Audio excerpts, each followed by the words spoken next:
What's up, legends? Welcome to the guide for the main quest Easter egg on Liberty Falls. This guide will assume you already know the steps to build the Jetgun wonder weapon, but if you don't know how to do that yet, check the pinned comment for a link to the video I did explaining how to do so. Although you can complete the free Easter egg to obtain the Jetgun, it's also worth mentioning you can skip that part entirely by hitting the mystery box to acquire that wonder weapon. Whether you have built or lucked out from the box, once you've acquired the Jetgun, you are now ready to start the quest. Either before you obtain the Jetgun via the side Easter egg, or after, make sure you go into the church and interact with the machine on the wall to get a visit from Panos. Now we have 3 parts hidden around the map required to build the LTG device, which we need to suck in with the Jetgun in order to acquire. Thankfully, they're in static locations, so the spawns are always going to remain the same. First part's going to be located within the comic book store, opposite path of the motel from spawn at the end of the street. Inside, you will see a hole in the roof you can look up into, where you will see the first part and use that Jetgun to suck it in. The second part's going to be just up the stairs behind the comic book store, across the street from the bank. Jump on top of the white truck by getting on one of the nearby rooftops, then look into the window above Buzz's haircuts to see our second part, repeating the Jetgun process to obtain it. The third and final part will be located in the church on the balcony above the front entrance, and once again you'll use that Jetgun to acquire the final part of the LTG. Now you have all 3 parts, it's time to head to the roof of the bank to assemble it. Same place you go to exfil or to find the Wonder Fizz with all the zip lines attached to it. Before we head to the first location with the LTG, we need to return to the machine within the church to acquire our aether container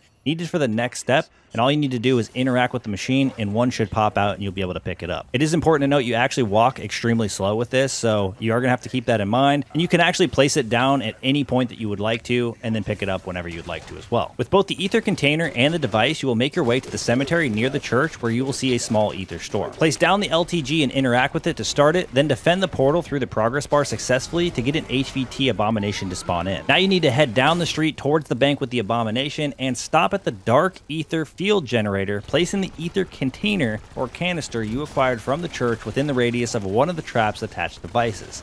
Proceed to weaken the abomination as much as you can without eliminating it, then activate the aether generator, making sure both the canister and the abomination are within it, where you will then finish it off. If you fail to eliminate the HVT within the circle, you can head back to the storm location after flipping the round and interact with it to respawn the HVT. Also, if you fail to defend portal, you have to also wait until a flipped round to try again. If you were successful, the canister is left where you dropped it, now charged, and needs to be taken back to the church and placed within the machine.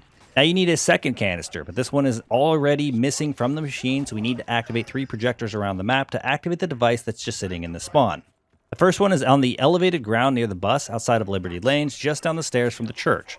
The second one is next to the house where the tool shed is, or the first house on the left heading down the road from the church towards town. The last one requires you to get on the roof of the bank, same as the LTG device where you actually crafted it, and purchase the explosive spot to open a way to drop on the roof of the ice cream shop. Activating the 3 projectors should cause the reaction to begin opening up the device in the spawn, where you can now grab that second aether container. Now I do want to add, when I did this step in 2 different matches, the first time we did absolutely nothing, and the second time we had to go to each of the individual projectors because they do have 3 colored lights on it, and 2 of them are green, 1 of them was red, and all of a sudden it started working, so I'm not exactly sure what is with that. So you might have to go and interact with these a couple of times, but you shouldn't have any issues with it, and I don't think any colors matter at all for this step. But now that you have that second aether canister, similar to the other one, we are headed to a second storm location, this time on the road to the comic book store near the spawn.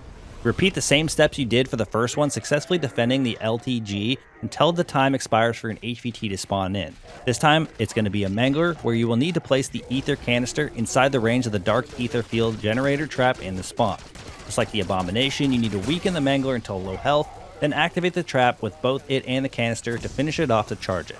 Just like the first one, we are taking this back to the church and placing it within the machine, where we will then see the prompt to start the final encounter.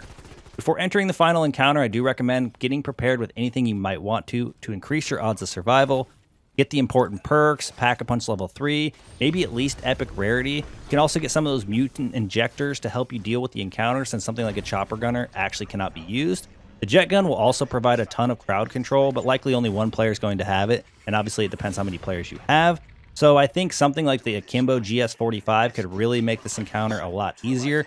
Obviously, if you don't have the Akimbo, just rock a singular version, because it's basically Mustang and Sally aka akimbo pistol grenade launchers. Once you feel comfortable with what you have, you can go back to the machine within the church to start the final encounter. Now, this is honestly just a series of waves of zombies, specials, and HVTs, but it does still provide a challenge, and you need to take out each, including an increased number of HVTs for about 3 to 4 rounds. You'll know it's the final wave because it will include the HVT abomination, and upon eliminating all the enemies, all players will be downed intentionally, cueing the cutscene and completion of the Liberty Falls main quest. Now, that's going to wrap things up for my guide on how to complete the Liberty Falls main quest Easter egg. Hopefully, this will help you guys knock this out extremely easy. I'm always looking to bring the best guides, maybe not the fastest, but definitely the best. So hopefully, I achieve my goal. But that's going to wrap things up for us here. Thank you guys for all the support in today's video, all support in the channel. I look forward to seeing y'all in the next one.